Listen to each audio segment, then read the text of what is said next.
Hello, everyone. Welcome to FinanceOlogy 101. Class is now in session.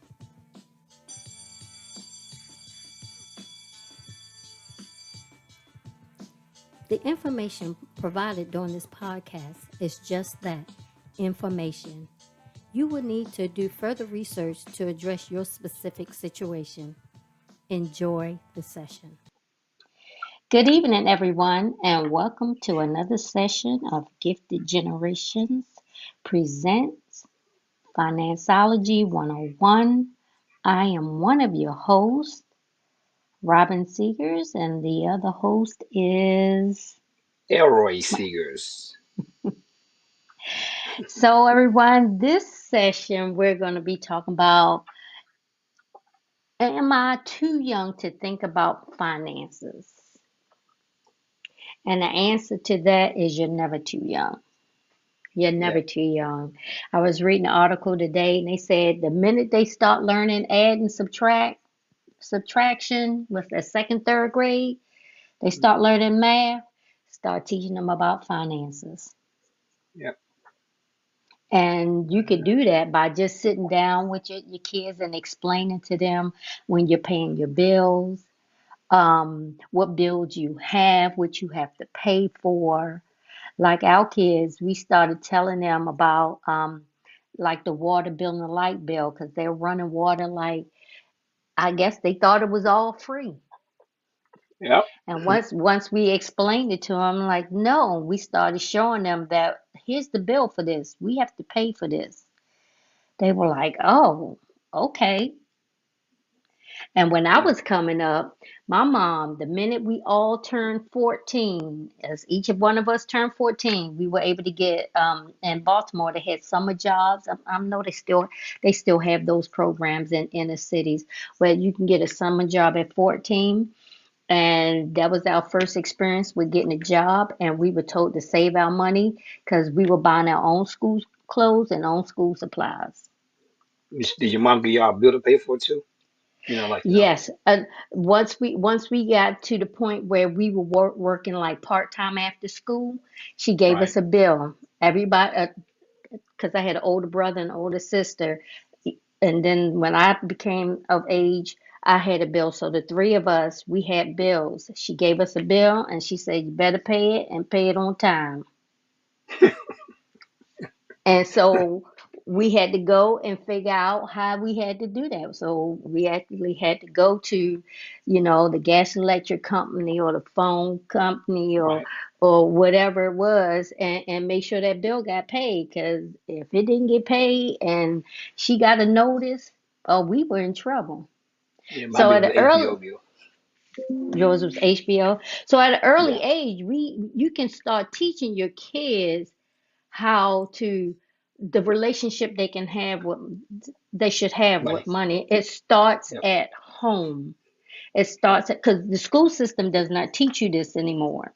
I don't even think they ever taught you this. Yep. So start early. Start with your kids.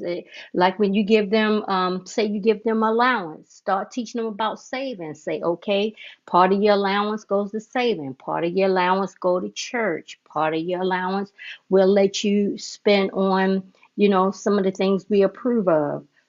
That's Savings. Yep. teaching them. That's teaching Yep. them. And if you Yep. start teaching them not that instant gratification, like I gotta have it now, you tell them to Right. save up for, say they want a video game and they have allowance. Teach them to save up so much until they earn that amount for that video game.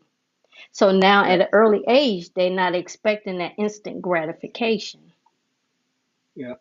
Yeah. you know? As they grow up, they'll be more responsible for how they manage money.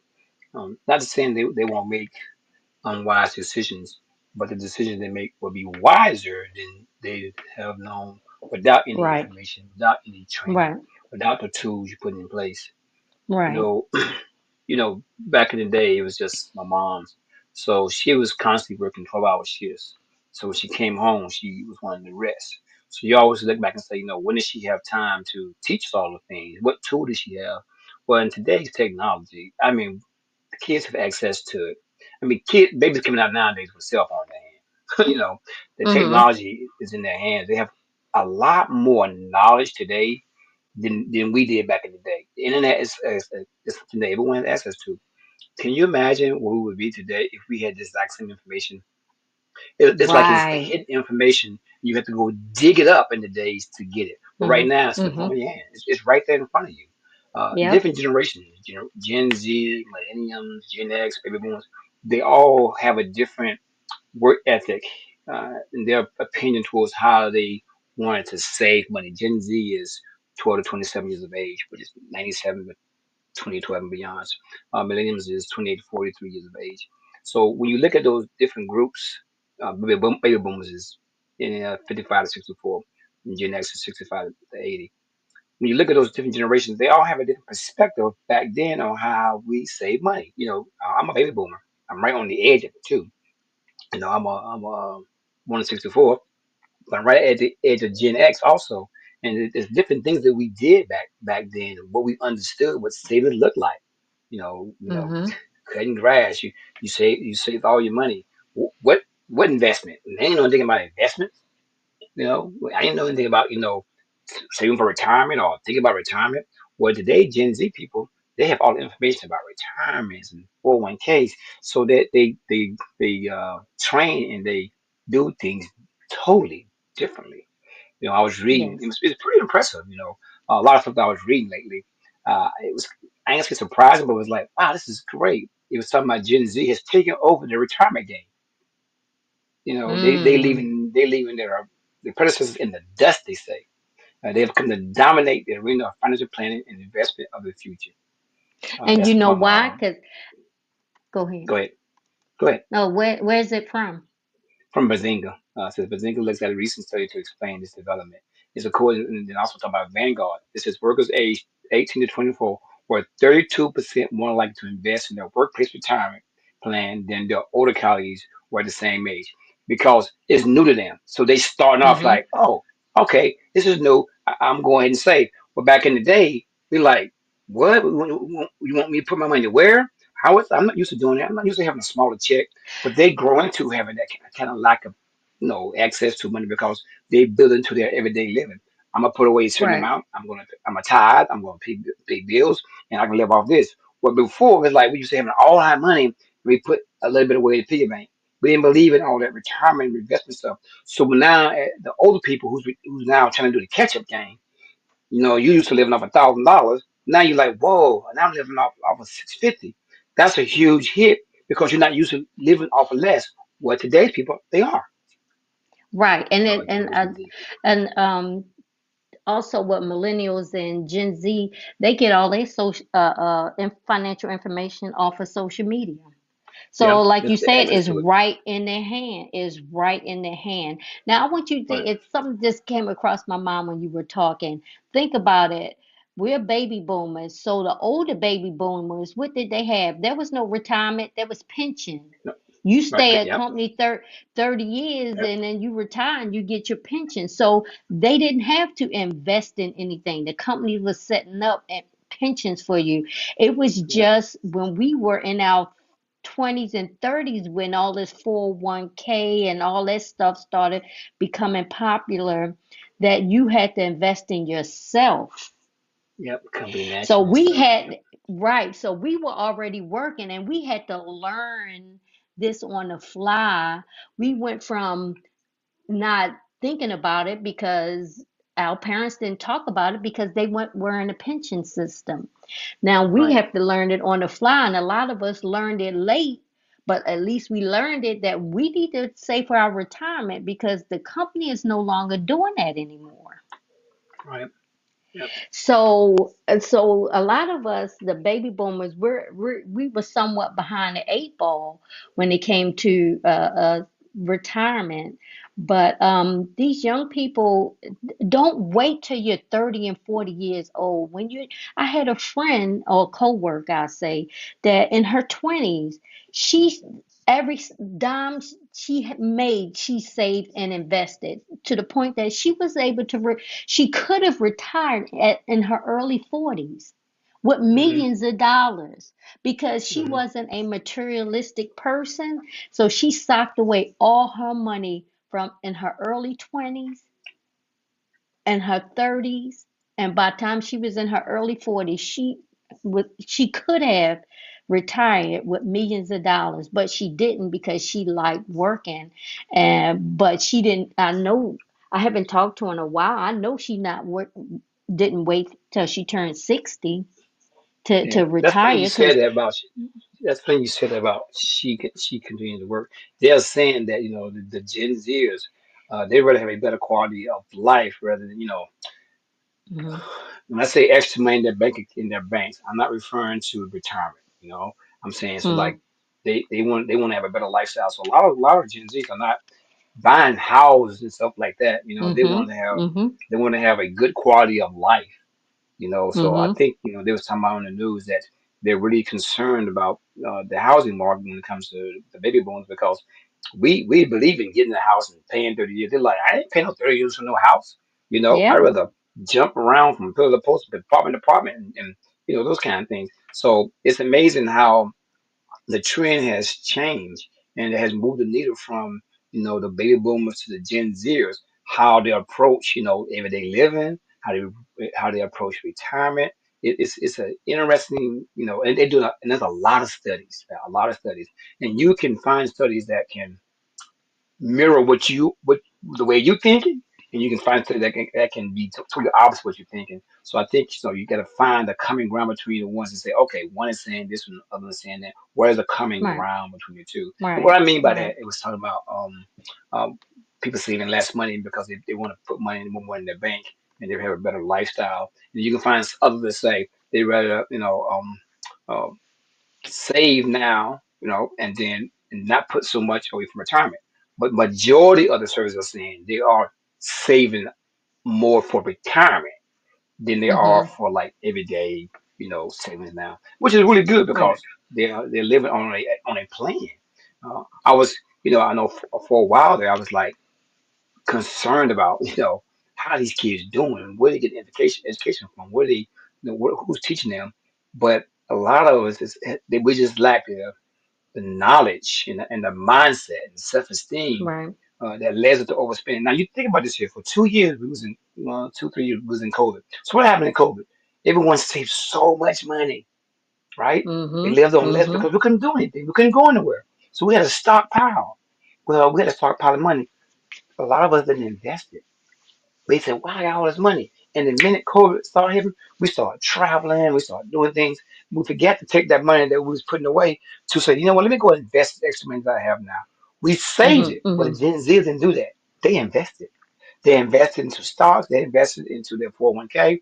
So the mindset was totally different. Where one generation saved it, put put it away. Others said, "I'm going to invest it and put it away." So it's Mhm. amazing how we just didn't the generations do different things according to the way they was raised and when they were in the time frame they was born. Because think about it, Rob. Right. If I'm a baby boomer and I talk to another baby boomer, we're gonna have a more or less a like mindset. So we're like, yeah, we're gonna do this, we're gonna do this here. Now, if I take my mindset, talk to a Gen Z, I'm like, man, that's crazy what you're doing. They'd be like, well, that's crazy what you're doing. So it's like you do want to talk to those younger people, and the younger people do want to talk to the older people, the baby boomers, and see the differences of what they're doing, and come to like an understanding because it can be Right. eye opening and it can change your way of how you're thinking. Because I'm telling you, these young people, they are it's a movement. It is a movement when it comes to finance and how they're doing things.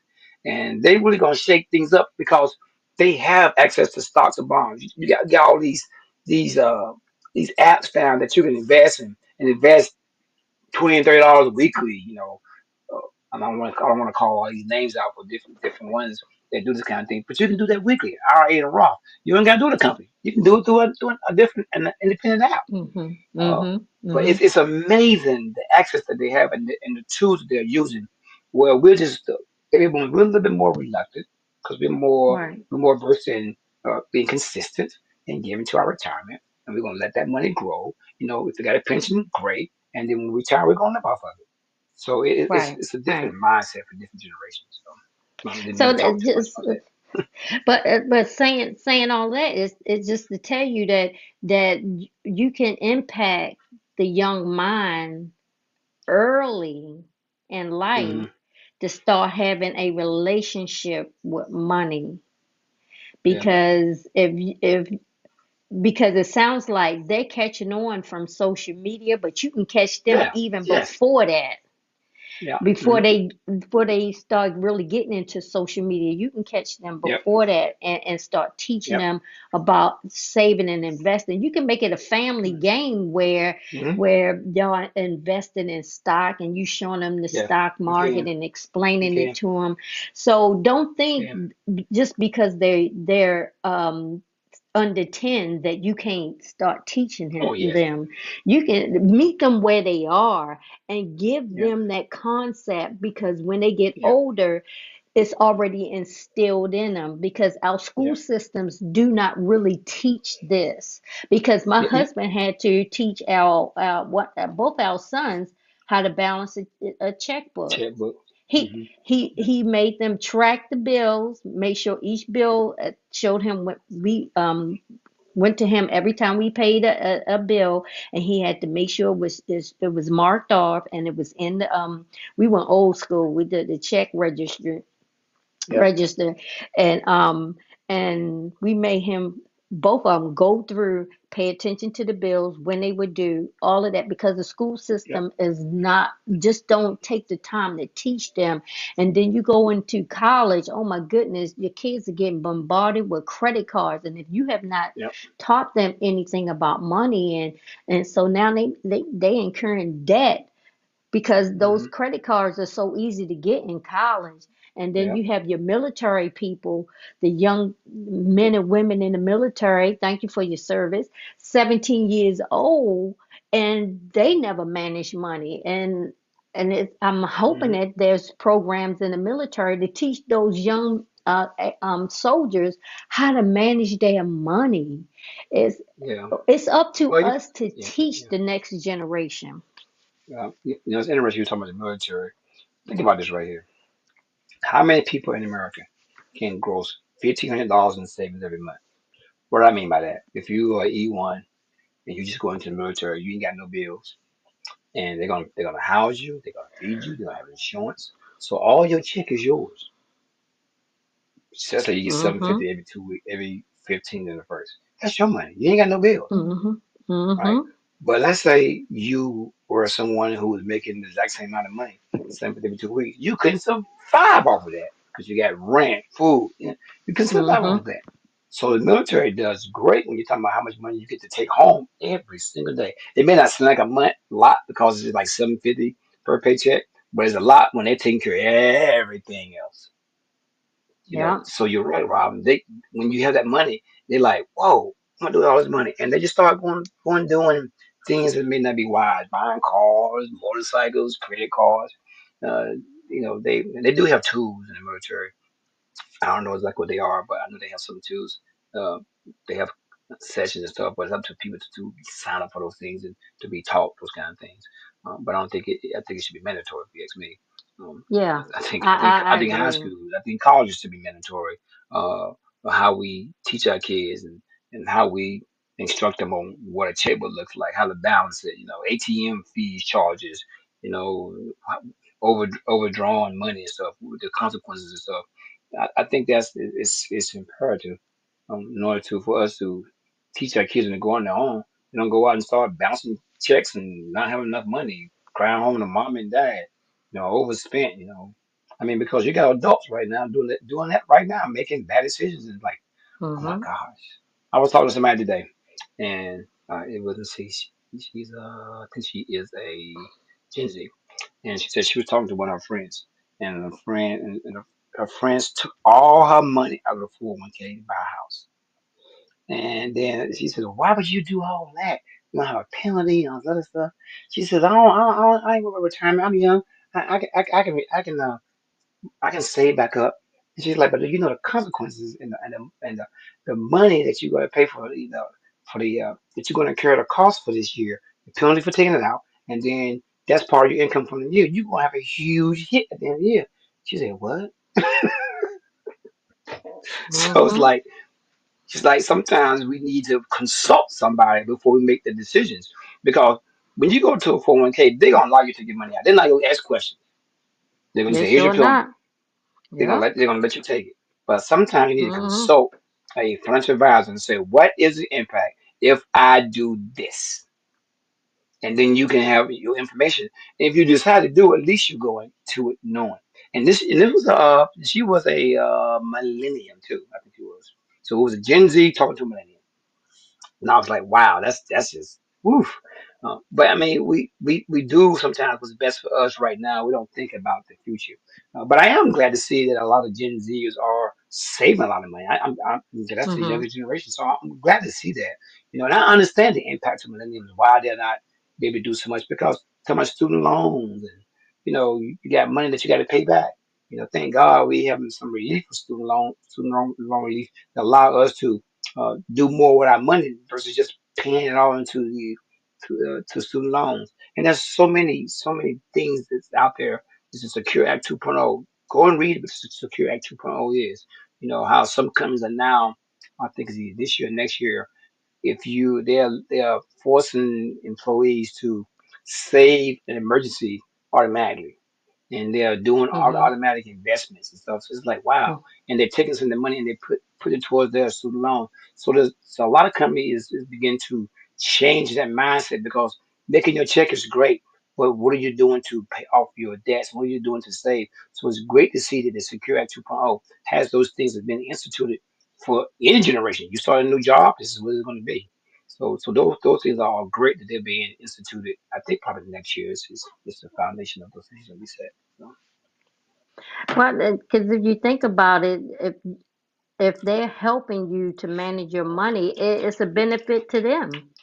It's a yeah, it benefit is. to other businesses because now you're not in debt and you're no longer able to have that buying power. You're managing your Yeah, money well. If you're managing your money well, you have buying power. When you spend it right. all and you Yeah, go overboard, now you're in debt. You yeah, you don't have that buying power anymore. So it's to their benefit to help their yeah, employees manage yeah, their money because it helps the economy.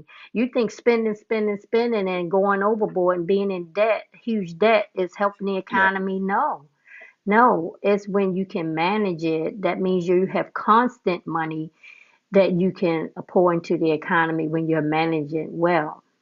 yeah. Yeah, I was So, looking online real quick. It was talking about student loan payments, elected deferrals for matching your student loans. Companies doing that. They self-certifying.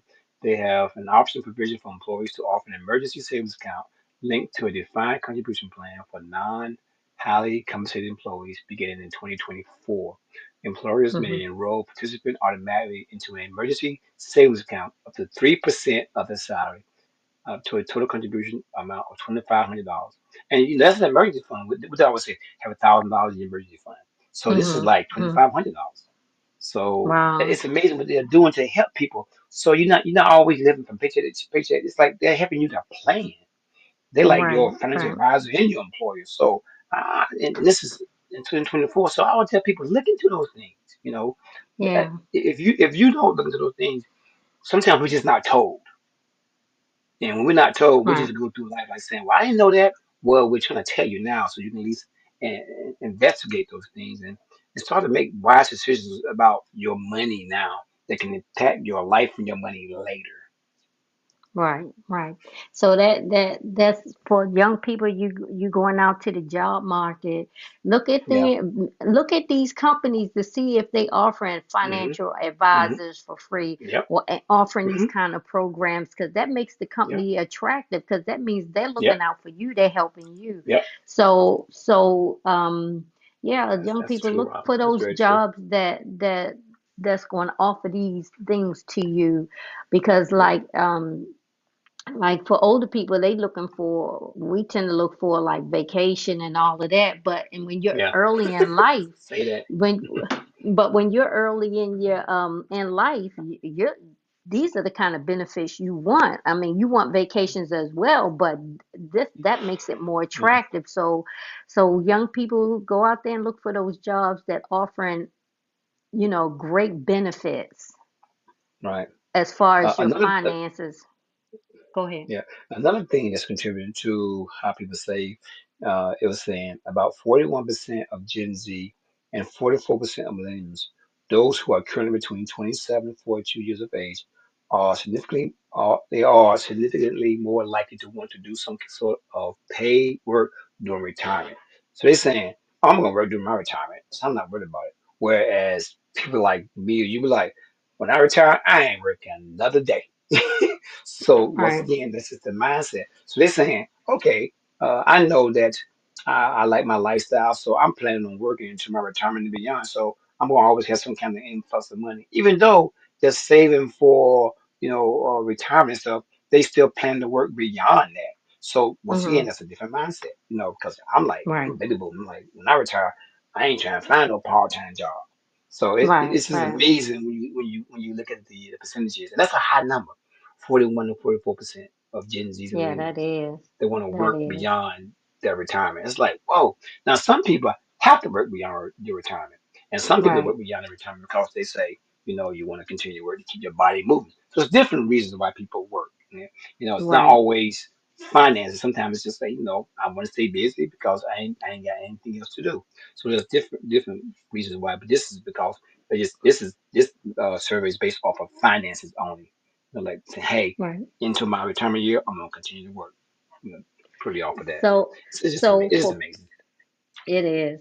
So people that if you have teenagers out there, please let them get some sort of part-time job so they understand Yes, stand yes, how to manage their money, because you don't want to yes. wait Big for time, them to be off in college big time, or big after time, college to learn how to big time, big time, be responsible for a job big time. and responsible for your money, because Right. yeah, we have someone now we know that is getting their first job, and I know they're gonna have a fit when they start seeing FICA and Social Security taken Who's out, FICA? and then Who FICA? and Who?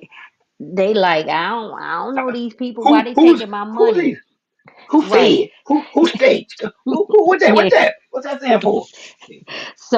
Because what So most people do, you Rob, they say, I make $5 an hour and I work 20 hours. I'm gonna get $100. This for the $100 coming in your hand. Hold on, right, why I'm only getting $65? Somebody don't cheat me out of some money. right, right, So you're right, right. right. That first check gonna get slapped around, slapped Right. around. You So know if what? you let them get if you let them get a job early, like in Mm-hmm. high school, it don't Mm-hmm. have to be a lot of hours, just something so they get used to being responsible for going to work, Yeah, responsible to a job, responsible customer about raise. how what they doing with the money, understanding that you have to pay taxes on the money. Yeah, April 15th getting ready to come up. They understand that process. They understand what's coming out of their check. We have to expose our kids. A lot of times we want to protect them and protect them. No, I just yeah, want you to go to school. I just want you to go to school and do well.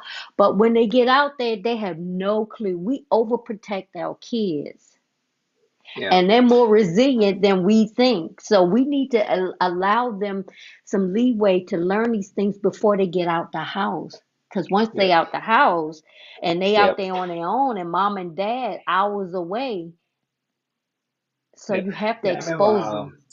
talking about working before I tell you a good way to capture your money. Uh, when I was younger, I went to, they had the fair in Greensboro, the local fair, and I always wanted to try to like go to the fair they have set up. And back then they would pay you, I can't remember, this is say $10 per hour. And I worked a whole day, like 80 hours, right? And they would pay you cash. So the man came out, Rob. He said, all right, $10 an hour, you work 8 hours. He was like $80. He says, minus this, minus this, minus this. He's like, okay, so you get $44. I was like, hold up, like $40. I was like, hold up. Where's the rest of my money? He's like, you gotta pay taxes. I was like, yeah, that's taxes if it was an official with a form.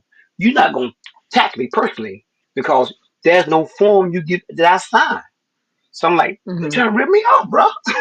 So the other guys got $40. I got my whole $80. I was like, no, we ain't doing this today. You're gonna give me everything that you owe me. So he was shorting us because he was just saying, well, you gotta pay for taxes, yeah, that's true. But when someone cutting my grass and I'm gonna pay them $20, I can't tax that person because there's Right. no official documentation. I'm like, I don't work for Right. you directly. It's like, so be careful Right. with your kids when you go out there and they're doing work. There's people out there, they're going to try to swing your kids out of money. You want to teach them how to negotiate prices and stuff like that. But hey, there's an app out there, Robin, that can help them maintain and track their stuff. You know that? There's an It app out is. there. Yeah, Mm-hmm. it's called Bags of Money out there on Android. It's a great app. It's a great way for kids or for adults to track their money, the income and the expenses. And you can put your information in there, and you got a frequency of getting paid every 2 weeks. You put that number in there, it's going to tell you on any given day what your checking balance is. You start putting your expenses, and it's going to just populate those things based on how often you get paid. I mean, the expenses monthly, and it's going to do it for you automatically. All thing you got to do is make some adjustments when the number's different, or put in things like restaurant, laundromat, or gas, and it's going to update your account, your checking balance, potentially for the days down the road, and definitely the current one. The best thing about this app, it doesn't tie to any kind of financial institution. It's what you put in. It's your electronic registry. There's a different register for the income, and it's different one for the expenses, but they all tie in to give you your checking balance. Bags of money. It's out on Android. Check it out. It is one that can really help you monitor your finances. And it'll be coming to the Apple version will be coming out soon. Yeah, yeah. But thank you. This is some Okay. good information. We probably need to go ahead and wrap it up. But before we wrap it up, I want to thank my wife for always doing a good job of posting and keeping everything up to date. She does an awesome job with audio editing, with pictures and images. So I want to say I appreciate you for doing that. You allow me Oh, to you're focus on welcome. other things, and you do a great job. So I appreciate the work the hard work that you put in on these things. So I Oh, pat you're you on your welcome. back. I pat you on the back. Thank you. I pat you on the Appreciate back. it. So if you want to get with us, our podcast is actually can be listened from our website from giftedgenerations-llc.com/podcast. And if you don't want to download any kind of app, you can actually go to our website. You can see other things on our website. And you can see all the podcasts that we have done. We got probably over like 60 hours now, I think. I forget. It's just, we've been doing this for quite a while. And on Facebook, you can find us at Gifted Gen LLC. Instagram, you can find us at gif.gen, Gen.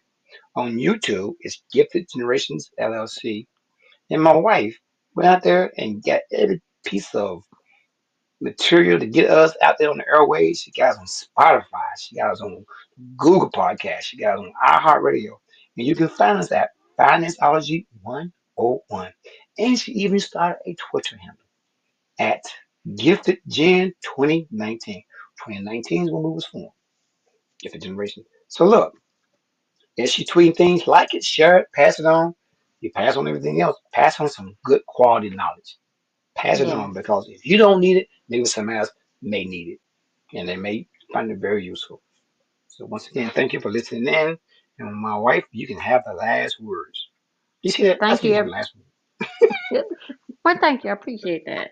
Thanks everyone for listening in. We truly appreciate you. I pray that this information, all the podcasts will be a blessing to you Yes. out there and help you on your financial journey. Yep. We put Say this that. together just to spark people's interest to start researching and looking into things Yes. for themselves so they can be better managers of their financial Yes. resources. So, thank you, everyone, and we appreciate you, and we'll see you the next time. Take care. All right. Thank you. Bye.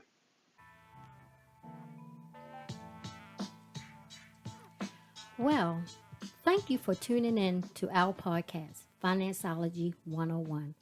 I hope you enjoyed this session and the information provided will assist you on your financial journey. Until next time, be financially engaged.